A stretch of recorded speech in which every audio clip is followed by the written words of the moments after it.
semana, deseándoles que tengan un día exitoso y que le pongan buena energía.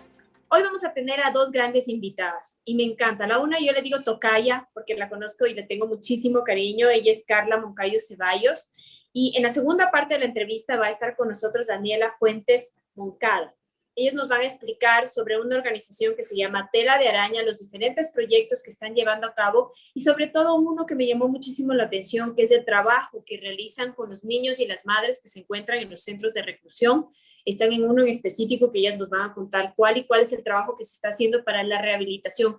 Imagínense en esos niños que viven junto a ellas encerrados. Entonces vamos a conocer un poco de esa realidad y cómo se puede apoyar a este tipo de iniciativas. Carla, bienvenida, muchas gracias por esta entrevista. Me da un gusto muy grande volverte a ver y sobre todo en este tipo de proyectos. ¿Cómo estás? Qué lindo, gracias Carlita, tocaya. Qué bacán eso, volverte a ver y gracias por la invitación a este espacio para poder contarte un poco de lo que estamos haciendo. Yo te he estado siguiendo y me gusta muchísimo lo que publican en redes, el trabajo que están haciendo y me llamó la atención. ¿Qué es esto de Tela de Araña? ¿Qué organización es esta y de dónde nace? Ya, verás, te cuento, Telas de Araña nació en el 2018 en Pasto, en Colombia, en un laboratorio de innovación ciudadana. Entonces, lo que sucede ahí es que personas presentan sus proyectos y luego les seleccionan y las personas seleccionadas eligen a un grupo de colaboradores o colaboradoras. Entonces, la Dani Fuentes, que es la que va a hablar más luego, es la que presenta el proyecto y luego seleccionó a 10 personas colaboradoras. Entonces, todas somos mujeres y empezamos este proyecto en conjunto en el 2018 en Pasto con mujeres adolescentes, con madres adolescentes y luego con mujeres sobrevivientes del conflicto armado en Tumaco. Entonces ahí trabajamos y compartimos con la red de cantoras del Pacífico Sur, que son unas mujeres que un poco para poder sobrellevar el dolor de todas las pérdidas, porque todas perdieron hermanos, hijos, papás, hermanos, maridos, o sea, terrible. Y ellas como que lo que hicieron fue juntarse a cantar como para empezar a sanar. Entonces justo Telas de Araña es una metodología que utiliza el arte para empezar a sanar como una herramienta transformadora. Hoy me Entonces, parece maravilloso porque el arte toca fibras sensibles de los seres humanos que muchas terapias no lo hacen. Es increíble. ¿Y solo trabajan con mujeres, Carla, o se extiende también a hombres? ¿Cómo funciona esto? ahorita solo trabajamos con mujeres. Hemos pensado, ya te voy a contar como los otros proyectos que hemos tenido, pero sí hemos pensado como que también se necesitan estos espacios para hombres. Y cómo crear estos espacios seguros de confianza en los que puedas hablar, romper el silencio y empezar a sanar. Entonces, eso, los primeros dos grupos con los que trabajamos fueron ellas. Luego retomamos en Quito con mujeres rescatadas de trata de personas. Entonces con ellas también hicimos como varios talleres de arte. Siempre utilizamos la encuadernación como, digamos, el eje transversal para hacer todo esto. Entonces utilizamos diferentes métodos artísticos para hacer estas cosas. Luego hicimos otro con mujeres de movilidad humana, sobre todo venezolanas y colombianas, en Ibarra y en Huaquilla. Ese fue como con el apoyo de CARE Ecuador. Ya. Entonces hicimos estos talleres allá en Ibarra, hicimos unos murales que las mujeres venezolanas le regalaban a la ciudad, como eso, como un acto de agradecimiento por recibirles. Fue justo en este suceso que pasó en Ibarra, que hubo un montón de xenofobia, que les sacaron y les quemaron cosas. Entonces, era un poco eso también, o sea, como un poco mostrar que son personas que tienen como toda esta sensibilidad y poder. Son personas que además han tenido que salir de sus hogares dejándolo todo, sus familias, sus trabajos, sus casas, su vida. Es como más o menos lo que pasa cuando hay una guerra. Como vimos en la Segunda Guerra Mundial, la Primera Guerra Mundial, la gente salía, el éxodo de personas es impresionante y eso ha pasado en Venezuela. Carla, de la experiencia de ir trabajando en estos proyectos, ¿Hay algo en común que una a estas mujeres? ¿Existe tal vez algún patrón o alguna realidad que se repita en los grupos con los que se ha trabajado? Sí, o sea, creo que eso es justamente la violencia o el que sus planes de vida se hayan roto por algo. O sea, llegó la guerra y se fue su familia, tuvieron que moverse a otros lugares. Las mujeres como de trata, como que te llevan, te secuestran y te obligan a prostituirte o lo que sea. Las mujeres en movilidad humana es como, es una migración forzada, o sea, no tienes que comer, tienes que ayudarle a tu familia, es como es súper violento, digamos, también ese acto de no tener que comer, de que el gobierno como, no sé, te priva de full cosas o no te da lo que necesitas y te toca irte. Entonces, ajá, es como eso, la violencia quizás como que han vivido estas mujeres. Y claro, te toca ser fuerte y estar ahí presente y todo, pero luego eso trae como muchas otras consecuencias. Entonces, justamente de esto del poder hablar para sanar. Bueno, y vemos que lamentablemente esta violencia es estructural, es una violencia sistemática que comienza desde el gobierno, de la sociedad, hasta que termina en estos éxodos de mujeres y detrás de ellos hay niños y hay familias que están detrás de ellas, que se ven también afectados por esto y que a la larga son los que asumen todos los errores que se pueda cometer, por ejemplo, en Venezuela, con el gobierno, lo que está pasando allá, con la violencia, en Colombia. Entonces, me parece súper importante el poder hablarlo, porque me imagino que son personas que al tener que ser fuertes, pilares de sus hijos, al tener que salir de su país, porque las mujeres somos así, salimos a buscar y dejamos de pensar y de sentir para seguir adelante, adelante, adelante, pero darse ese permiso a través del arte o de un espacio seguro de poder hablar debe ser maravilloso para ellas, debe ser un alivio, un descargo y ustedes deben haber escuchado historias increíbles. Sí, o sea, justamente el hecho también de que hay alguien que te escuche, creo que es algo como tan importante porque, claro, ya llegas, estás envuelto en un grupo de personas que están pasando lo mismo, como que te hablas, te cuentas y es como, ah, sí, sí, yo también, yo también. Entonces, como el encontrar este espacio en el que tú puedes hablar y uno no te vas a sentir juzgada, no te vas a sentir como violentada, te vas a sentir escuchada, o sea, como que realmente alguien está aquí escuchándome lo que tengo para contar. Creo que es algo, o sea, puede que suene poquito, pero en verdad es un montón, o sea, como esto, que alguien te escuche y te diga, o sea, que no te diga todo va a estar bien, porque no sabes si todo va a estar bien, pero que te escuche y te acompañe y te abrace, es como, Un bálsamo para el alma. ajá, sí, o sea, en serio que suena como algo chiquito y súper trillado, quizás como, ay, sí, ya, te abrazo, sí, te entiendo, no, no te entiendo, porque no he vivido lo mismo y no, y no, ni por aquí, como lo que puedes estar sintiendo al perder un hijo o una hija, no sé, eh, pero estoy aquí para ti. Entonces, eso es como lindazo. Claro, oye, y aparte de escucharles, ¿qué otro tipo de apoyo se les da? ¿Estos proyectos pueden llegar más allá de alguna manera en apoyar a estos grupos para, no sé, estabilizarlos, para lograr que se frene un poco la violencia en contra de ellas? ¿O estamos en una primera fase donde solo se puede llegar hasta el escuchar, el sacar, el tener ese bálsamo para el alma, como lo que yo llamo el poder ser escuchado cuando estás pasando por una época muy complicada? Sí, verás, nosotras trabajamos con financiamiento, o sea, buscamos financiamiento para poder hacer y lo que nos enfocamos nosotros es en los talleres de arte y en este espacio seguro para poder hablar. Como que no tenemos ni las herramientas ni la capacidad para, para hacer como, no sé, construirle la casa a la persona que necesita. Es como súper complejo, como eso no podemos.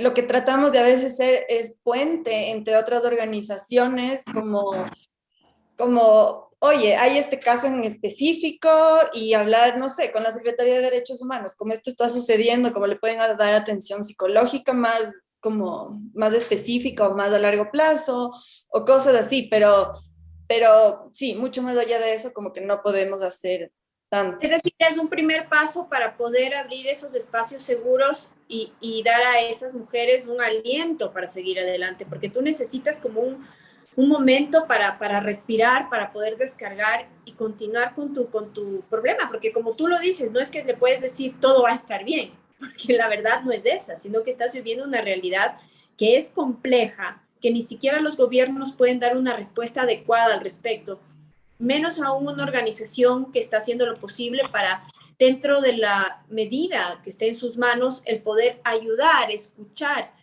dar ese espacio a esas mujeres para poder coger fuerza.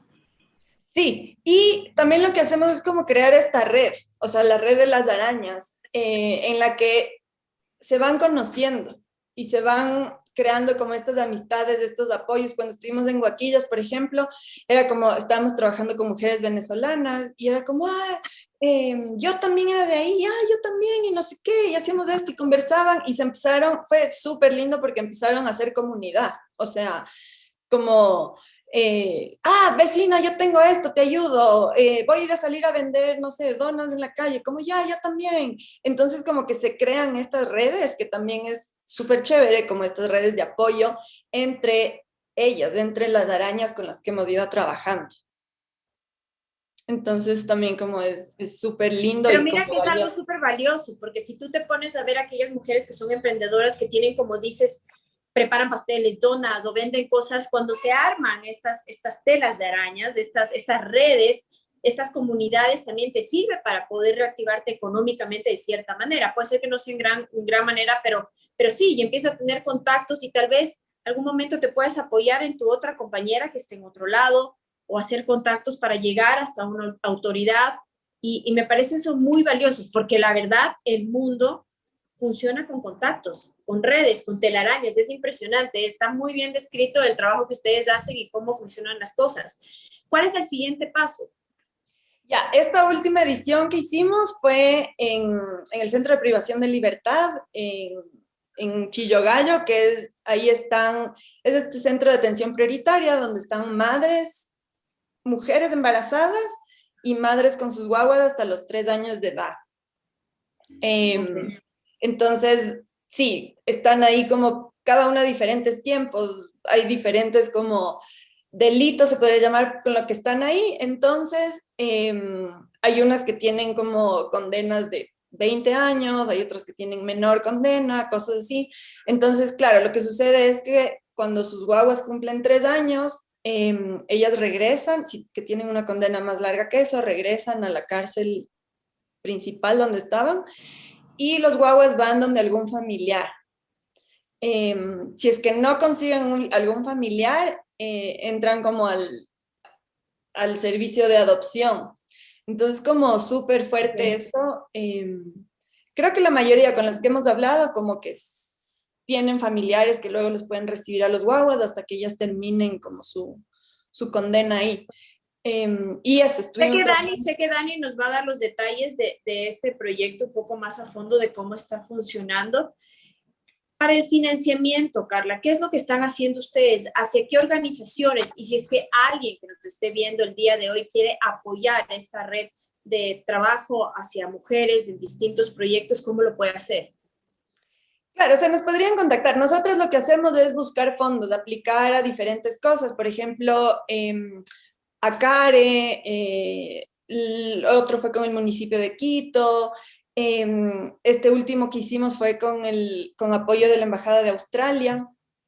Y ahora estamos aplicando a los fondos concursables del Ministerio de Educación, del IFSI, de Educación, perdón, de Cultura, del IFSI. Entonces, aplicamos y con eso como queremos hacer ahora, que la Daniela les va a hablar, como un programa ya más sostenido en el tiempo, que no sean solo talleres de unas cuantas semanas, sino como ya más a largo plazo. Ajá. Y eso justo iba a mencionar, este tipo de proyectos o este tipo de terapias para que tengan un verdadero resultado o impacto necesitan ser constantes, sostenidos en el tiempo, o sea, que esté todo el tiempo. Y sobre todo, rehabilitación social no existe aquí en el país porque realmente es penoso. Hemos visto todo lo que ha pasado en las cárceles y vemos que las cárceles de mujeres no están exentas de los problemas estructurales y de funcionamiento. Entonces, me parece muy importante lo que tú mencionas de ir buscando financiamiento para poder mantener estos programas a largo tiempo. ¿Qué resultados han tenido en los anteriores que han hecho? O sea, ¿qué cambios han habido o qué experiencias has podido escuchar a raíz del trabajo que ustedes han realizado? Mucho hemos tenido así como full, como hitos y cosas que ha pasado. De hecho, en la primera que hicimos en Tumaco, había esta chica que había perdido dos de sus hermanos y ella era como que nunca, durante mucho tiempo no había logrado como hablar y contar Ya. lo que había pasado, era como súper hermética y como que vivía con eso ahí y después de los talleres que hicimos, un día tuvimos como un encuentro en la playa, así súper lindo, y ella finalmente logró hablar, o sea, y lloró y contó y como soltó ese nudo que estaba ahí. Y para sus amigas que estaban ahí fue como qué hermoso, o sea, como ver eso, el que finalmente logró hablar y sacar y, y ya, o sea, como ahí empezar y como decir, Qué sí, bien. esto me duele y como empezar. Entonces, Empezar a sanar, como tú dices. ajá, sí, sí, Empezar sí. a sanar. Oye, Carla, te felicito. Espero que sigan adelante. Yo espero que a través de esta entrevista también hayan otras organizaciones que puedan apoyar ese tipo de proyectos e iniciativas que son muy importantes. Un gusto verte, Tocaya, sabes que te quiero un montón y me encanta el trabajo que haces, pero ahora le toca el turno a Daniela Fuentes Moncada para que nos hable sobre el proyecto específico que tienen en la cárcel de mujeres con los niños. Carla, te mando un beso gigante y no será ni la primera ni la última vez que nos veamos. Lo prometo. Cuídate, gracias. Chao, chao. Chao. Daniela Fuentes Moncada, Dani, Hola ¿cómo Carla, estás? mucho Qué gusto, gusto. gracias por acompañarnos de esta mañana. Gracias también por este espacio para poder compartir con ustedes un poco de lo que estamos haciendo. Primero, felicitarlas porque es de valientes ir a esos lugares a buscar a personas que están pasando por cosas tan fuertes como son los éxodos humanos a raíz de la violencia, sobre todo lo que está pasando en Colombia, en Venezuela. Me gustaría centrarme en este momento en el proyecto que ustedes están llevando a cabo en la cárcel de mujeres con los niños y quisiera que me cuentes un poco de cómo se lo estructuraron, cómo llegaron a esa cárcel y qué es lo que se está haciendo. Bueno, como te comentaba Carla, nosotros permanentemente estamos trabajando con mujeres que han sobrevivido a algún tipo de violencia.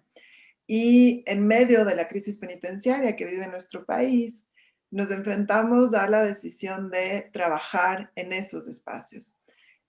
Por experiencias previas, personales, de trabajo de cada una, habíamos ya tenido acercamientos con centros de rehabilitación social y sabíamos como estas realidades que existen ahí, pero habíamos tenido intervenciones muy puntuales, ¿no? Y decidimos estructurar una edición de Telas de Araña que pudiera trabajar otra vez con mujeres, pero vimos la necesidad de, además, ofertar este espacio para mujeres que viven con sus hijos dentro de la cárcel. Porque ahí te enfrentas a una doble realidad. Por un lado, estas mujeres que además permanentemente, 100% de su tiempo, están a cargo de sus hijos, eso ya es un tema, ¿no? O sea, creo que es súper importante también reflexionar sobre las maternidades y cómo esa maternidad están 100% todo el tiempo a cargo de sus hijas en unas condiciones de encierro, pero después también qué pasa con esos niños y con esas niñas, qué pasa cuando, como les contaba Carla, cumplen los 3 años y tienen que salir de ahí, ya han sufrido una serie de rupturas respecto de sus familias previas y ahora otra nueva ruptura. Hay niños y niñas que han nacido en la cárcel, ¿no? Conocemos un chiquitito que nació hace un par de meses. Toda su vida, todo su contexto ha sido en ese lugar. Y nos pusimos a pensar además cómo la reacción social tiene que comenzar a cambiar y cómo este prejuicio que tenemos respecto a las personas privadas de libertad tiene que comenzar a cambiar también un poco, entendiendo que estamos hablando de seres humanos, que estamos hablando de seres humanos en diversas condiciones, que efectivamente hay unos delitos, hay unos crímenes cumplidos, pero que Daniela, bien, sí. ¿cuáles son los crímenes que ustedes encontraron que tienen el mayor porcentaje de personas por las que están ahí dentro? ¿Qué es lo que pasa con las mujeres? A ver, la gran mayoría de mujeres, y esto además hay estudios que lo avalan así, el 80% de mujeres que están en privación de libertad son por delitos relacionados al microtráfico, ¿no? Y cuando uno explora un poquito más allá, el microtráfico tiene relación directa con no hay opciones laborales, hay unas condiciones de pobreza y pobreza extrema, hay muchas personas de movilidad humana que terminan desesperadas en este tipo de cosas, ¿no? En el microtráfico. Entonces, ese es el delito que más nos encontramos o algún tipo de robo, digamos, menor. Sí que, además en esta cárcel en particular, conviven personas que han cometido diversos delitos porque, digamos, ahí no están definidas en tanto al crimen cometido, sino a su condición de maternidad o de lactancia. Ok. Oye, y estos niños que viven ahí, tú me dices que se quedan hasta los 3 añitos. ¿Ellos son conscientes de dónde están, de la realidad que viven, o es el mundo que conocen y es como algo normal? Este es el mundo que conocen, estos son, digamos, sus amiguitos además, están ahí. Creo que sería irresponsable de mi parte decirte que hemos podido tener un proceso largo, recién estamos conociendo a los niños y a las niñas. Además, nos ha apoyado un grupo de estudiantes de la Universidad Católica que son maravillosas y a quienes además aprovecho para agradecerles públicamente. Ellas estudian psicología y decidieron sumarse al proyecto, entonces ellas están además armando ahora mismo toda una estrategia, porque claro, son niños, muchos de ellos bebés, que no hablan, otros, los más grandecitos, digamos que tampoco tienen una formulación, una estructuración del lenguaje donde nos puedan contar un montón de cosas, y sin embargo ya hay muchas señales, digamos, que nos dan. Que sí es importante decir, la violencia que se vive dentro de estos espacios, la violencia que esas mujeres han vivido además toda su vida, sí se traduce también a las relaciones que tienen con las y con los niños, ¿no? Entonces, nuestra preocupación es ofrecer un espacio seguro para las mujeres, un espacio donde ellas además puedan descansar un ratito de esta maternidad que están todo el tiempo, pero también poder entrar para fomentar unas relaciones de crianza respetuosa, unas relaciones que ojalá garanticen que esas niñas y esos niños que hoy mismo se encuentran en cárcel, después puedan tener unas vidas libres, y no solo libres por estar fuera de muros, sino libres de violencias estructurales que ya están afectando a sus vidas. ¿Cómo es el ambiente ahí, Daniela? ¿Cómo funciona el ambiente? ¿Cómo los niños sí son cuidados o pueden tener riesgo de sufrir violencia o abusos ahí adentro? ¿Qué es lo que ustedes pudieron ver en este poco tiempo que han estado? A ver, es una cárcel donde ahora mismo están 35 mujeres, eso permite además que sea un ambiente bastante controlado. Cada una de ellas está a cargo de sus hijos, algunas están con uno. El número máximo de niños por mujer que encontramos son 3 niños por cada una de ellas. Las niñas y los niños también tienen un cuidado especial, están sus comidas garantizadas. Sin embargo, es un espacio, y tú lo decías en algún momento, que no está el sistema penitenciario en nuestro país en general, no está pensado para la rehabilitación social. Lastimosamente, y hay que decirlo así claro, no hay políticas públicas que garanticen una rehabilitación social integral. Y eso incluye a las niñas y los niños. No es que, digamos, hay una violencia y no están ellos expuestos, digamos, a otras personas privadas de libertad, están siempre con sus madres, sin embargo, sigue siendo un espacio violento, sigue siendo un espacio que no es ideal para ellos y para ellas. Y otra vez, no hay una política de rehabilitación social integral que garantice no solo el bienestar dentro, sino el bienestar fuera. Yo creo que una de las cosas que más nos ha impactado es cuando algunas de ellas que están a punto de salir nos dicen, yo tengo miedo de salir, tengo miedo de qué va a pasar cuando salga. Y es real, ¿no? ¿Qué va a pasar con ellas? ¿Qué va a pasar si es que como país, como sociedad y como Estado no se garantizan las condiciones para que ellas no se vean obligadas a delinquir nuevamente? Y otra cosa que veo que me parece muy impactante es, claro, los niños pueden estar hasta los 3 años.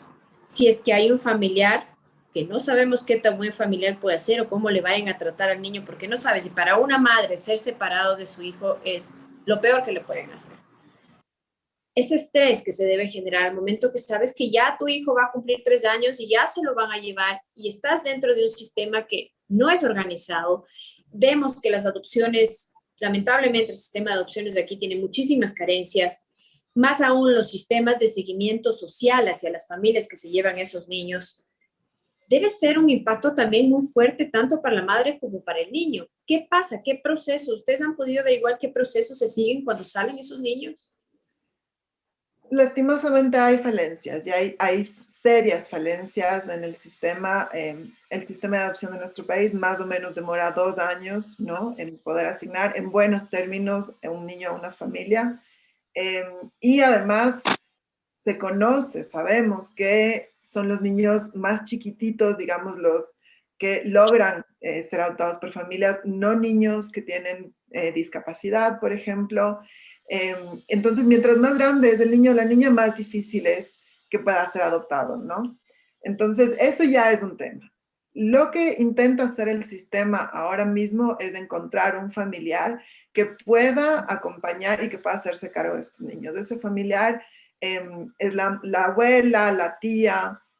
Entonces se asigna, hay un contacto de esos familiares, es decir, las familias pueden estar en contacto con las madres a través de visitas, es decir, hay ahí pero ahora mismo hay un sistema colapsado, no hay un proceso de seguimiento que podamos decir garantiza que esos niños y niñas una vez que salen tengan la mejor vida posible. Y recordar también que son esas mismas familias de donde provienen las mujeres privadas de libertad. Y una de las condiciones que tú nos preguntabas antes, ¿no? ¿Qué han visto entre todas estas mujeres con quienes han trabajado? Es la pobreza. Vienen de condiciones previas de pobreza. Entonces, no hay forma de garantizar, ¿no? Una vida digna para esos niños y niñas cuando estamos hablando de familias empobrecidas. Y hay que decirlo así plenamente. Es decir, que no tienes la garantía de que salgan de la cárcel y vayan a un lugar mejor, porque claro, provienen de familias donde ha habido violencia intrafamiliar, donde existe pobreza extrema, y nada te garantiza que el que salgan de ahí les diga que esos niños van a tener una mejor vida. Entonces, sí, es un problema, es complicado, y son niños que lamentablemente quedarían un poco como en el vacío, porque no tienes un sistema que te apoye, no tienes alguien que cuide de la integridad de sus niños, sino más o menos estás buscando dónde ponerlos para sacarlos de la cárcel, porque necesitan poner a otros niños más por espacio, por temas de costo, me imagino, no sé cómo funcione, y porque así lo dice la ley. Sí, porque definitivamente estar encerrado en muros no es el mejor espacio para un niño para crecer, ¿no? Pero mientras como país no abordemos las profundas inequidades que hay, no vamos a poder garantizar para ellos y para tantos otros niños en condición de pobreza, para niños migrantes, por ejemplo. Otra vez, las mujeres sobrevivientes de trata de personas con quienes nosotros hemos trabajado vienen de familias empobrecidas. Ahí hay un tema que como país, entre todos, tenemos que abordar. Y cuando tú me decías al inicio que agradecías nuestra valentía, yo creo que en realidad es un tema de humanidad. Y sí, para nosotras Telas de Araña es un llamado a eso, a que cada vez más personas nos sumemos desde entender que somos seres humanos, que nacimos en diferentes condiciones y ojalá desde nuestros privilegios podamos echar la mano para generar espacios y estas redes de contención a quienes no tienen nuestros privilegios. Me gusta muchísimo el llamado que tú has hecho porque ciertamente somos muy cómodos y ahora nos hemos vuelto unos apoyadores a través de redes. O sea, apoyamos todas las causas, pero es impresionante. Cada uno apoya a más causas que el otro mientras no pase del teclado. El momento que te dicen, muévete un poquito, ya no puedo. Y sí, me parece que es un buen llamado a la conciencia y un buen llamado a ser reales, a dejarnos ya solo de estar tras la pantalla y apoyando y posteando, sino hacerlo algo que realmente llegue a la vida de estas personas. ¿Qué se necesita para continuar con este proyecto? Necesitamos varias cosas. Lo primero, definitivamente se necesitan recursos. Esos recursos van para garantizar, primero, los materiales que nosotros utilizamos, después poder cubrir la logística, el transporte y demás. Entonces se necesitan recursos. Aquí nuevamente empresas que quieran apoyar, por ejemplo, empresas de materiales, de pintura, que quieran sumarse. Es decir, estamos súper abiertas para poder coordinar con todas las partes. Como te comentaba Carla, nosotras permanentemente estamos postulando a oportunidades de financiamiento. Ahora mismo están los fondos concursables del Estado para temas culturales, pero sería muy interesante poder contar con asignaciones también de otras carteras de Estado, ¿no? Del rol social, por ejemplo, de la Secretaría de Inclusión, de la Secretaría de Atención Integral, etcétera. Por otro lado, necesitamos también más manos, y esto es muy bello. Se han sumado ya algunas personas, algunos artistas que nos llaman y nos dicen, vemos lo que están haciendo, queremos ir. Aquí es bien importante también señalar, nuestra postura es, nosotros no queremos hacer caridad. Nosotros queremos compartir un proceso y tejer una red de horizontalidad con mujeres que viven otro tipo de violencia, sabiendo que todas las mujeres estamos atravesadas por algún tipo de violencia, ¿no? De Entonces, igual, igual, viéndote a los ojos, de igual, igual, yo trabajo junto a ti. exacto, de igual, igual, sin pena. También hay mucho, hay que decirlo, hay mucha curiosidad, qué es lo que pasa dentro de las cárceles, hay mucho morbo también, ¿no? Entonces, quienes trabajan con nosotras, lo que nosotras pedimos es que sea un compromiso de a mediano plazo, de saber que vamos, y también un compromiso de desaprender, no solo de aprender, sino de desaprender, de poder sacar estas estructuras, estos prejuicios que tenemos en la cabeza. Y nuestro lema, uno de los principios de trabajo de Telas de Araña, es que vamos a querernos mucho y no a juzgarnos. Y que en la medida en que entre todas podemos complementarnos, entre todas lo sabemos todo. Así que Es ir así. importante eso de no juzgar, de quererse y no juzgar, porque creo que es la parte más complicada y como mujeres nos cuesta mucho, déjame decirte, porque enseguida estamos viendo qué es lo que pasa con el otro. Me gustó mucho, Dani, poder conversar con ustedes, el poder saber que se está haciendo cosas diferentes, que a pesar de las limitaciones, porque claro, nos gustaría llegar más allá, poder generar otro tipo de ayuda, pero creo que el paso que ustedes están dando es importantísimo y puede ser un paso para, a través de estas telas de araña, poder generar puentes gigantes y abordar temas y soluciones a problemas tan complejos como es lo que está pasando con los niños en las cárceles, lo que está pasando con esas madres dentro de estos lugares, porque vemos que el sistema penitenciario, como bien lo hemos mencionado, está pasando por una crisis. Mil gracias, Daniela Fuentes Moncayo, también a mi tocaya, Carla Moncayo Ceballos. Les deseo lo mejor de las suertes. Cuenten conmigo siempre que necesiten. Espero que haya empresas que vean esta entrevista y puedan apoyar a este proyecto para que se mantenga en el tiempo. Te mando un fuerte abrazo y como tú lo dijiste, a trabajar de igual a igual, arrimando el hombro para salir adelante. Gracias, Carla. Solo mencionar nuestra página web es www.telasdearana.org. Así igual estamos en Instagram, entonces quien quiera sumarse, el arte realmente es transformador y es nuestra herramienta más importante de lucha. Así que gracias por este espacio. Gracias, Dani. Yo me despido con ustedes y realmente sí, el arte abre y toca fibras que nada más lo hace. Así que la música, la pintura, el teatro, el cine, todas esas cosas que nos mueven, las fibras del corazón, sirven para transformar vidas. Con ese mensaje yo me despido, les mando un beso gigante, que tengan una excelente semana y sigan en nuestra compañía. Chao, chao.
Las opiniones vertidas en este espacio son de exclusiva responsabilidad de quienes las emiten. No representan el pensamiento oficial de este canal.